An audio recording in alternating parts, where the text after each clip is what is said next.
Road சைடில் வீட்டில் current இல்லை, தண்ணி வரல, 1008 குறை கண்டுபிடிக்கிறோம்ல. ஆனால் இதோட பதில் எல்லாமே நம்ம கையில் தான் இருக்குது.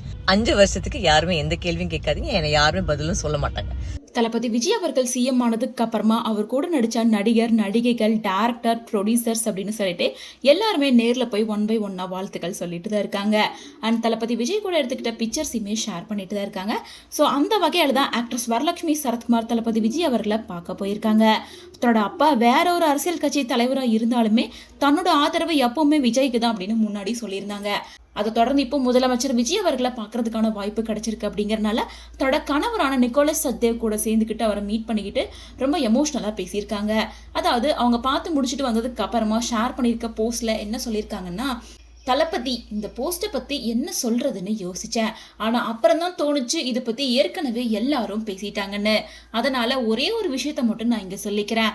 ஆளுக்கு ஒரு பேச்சு பேசலாம், ஆனா கடைசியில ஜோசப் விஜய் நம்ம முதலமைச்சர், அவர் இங்க நிலைச்சு நிக்க தான் வந்திருக்காரு.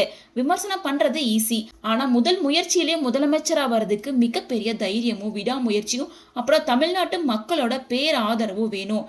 இந்த அதிகாரமிக்க பதவிக்கு நம்ம மரியாதை கொடுப்போம். வார்த்தைகளை விட செயல்கள் தான் எப்பவுமே பேசும். குறை சொல்லிக்கிட்டே இருக்கவங்களுக்கு காலம் உண்மையை புரிய வைக்கும். அது வரைக்கும் கொஞ்சம் பொறுமையோட மரியாதையா சின்ன ஊக்கத்தோட அவர் என்ன செய்ய போறாருன்னு பார்ப்போம். Love you sir. நான் எப்பவுமே ஒரு விஜய் வெறியன் தான். எங்களை சந்திச்சு இவ்வளோ நேரம் செலவழிச்சதுக்கு ரொம்பவே நன்றி.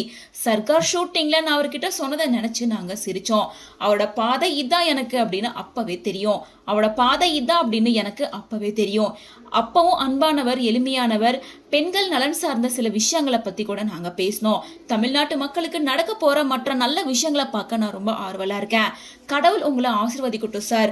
உங்க தலைமையில தமிழ்நாட்டு மக்கள் நல்லா இருக்கணும் அப்படின்னு சொல்லிட்டு தளபதி விஜய் அவர்களோட வெறியன் நானு, இப்பவும் என்னோட ஆதரவு முதலமைச்சர் விஜய்க்கு தான் அப்படின்னு சொல்லிட்டு ரொம்ப எமோஷனலா வரலட்சுமி சரத்குமார் பேசியிருக்க இந்த ஸ்டேட்மெண்ட் தான் சோஷியல் மீடியால பேசு பொருளா மாறி இருக்கு.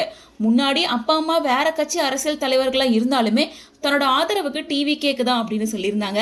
அதை தொடர்ந்து நான் விஜய் வெறியனும் சொல்லியிருக்காங்க. தமிழ்நாடு உங்களோட தலைமையில நல்லா இருக்கணும் அப்படின்னு சொல்லியிருக்கிறதால தளபதி விஜய் கூட சேர்ந்து நீங்களும் அரசியலுக்கு வந்துருவீங்களா அப்படின்ற மாதிரி பல பேர் வரலட்சுமி சரத்குமார் கிட்ட கேள்விகள் கேட்க ஆரம்பிச்சிருக்காங்க. ஸோ வரலட்சுமியோட இந்த போஸ்ட் பத்தி உங்களோட ஒப்பீனியன் என்ன அப்படின்றத கமெண்ட்ஸ் மூலமா ஷேர் பண்ணுங்க.